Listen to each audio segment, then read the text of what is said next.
farther ahead defensively compared to the offense, or how would you assess it? You know what?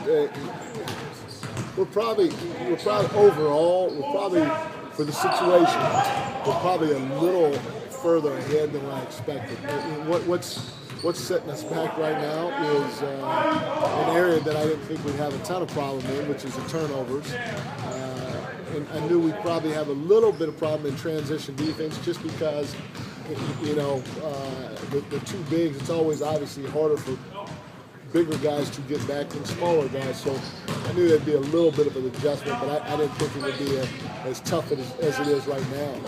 So if you take the turnovers and our defensive transition out, part of our poor defensive transition is because of the turnovers that we're having.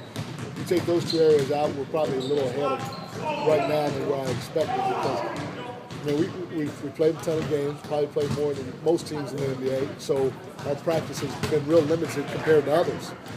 New team, new system on both ends of the floor, not just offensively, but defensively also, and our last 8 games were 6-2. So with our 2 losses being at Denver and at Portland, and knowing that we didn't play well, and we still have room to grow, and that's what gives me an excitement about this team. So you would give them a grade of, what, a B? It's a good question. I don't know. I haven't thought of it. I mean, definitely a passing grade. but I'm not sure what that is quite yet.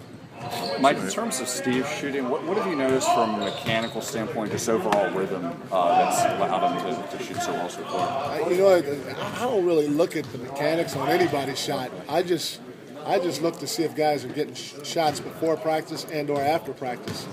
And if I see that, then hey, keep shooting, because you're going to make them, because you're getting practice time in. When you were talking before about Barnes and the lack of mistakes after the first couple games, is that similar to what's earning? When you were talking before about Barnes and the lack of mistakes, is that, I guess, similar criteria to what's getting Goudelock on the floor right now?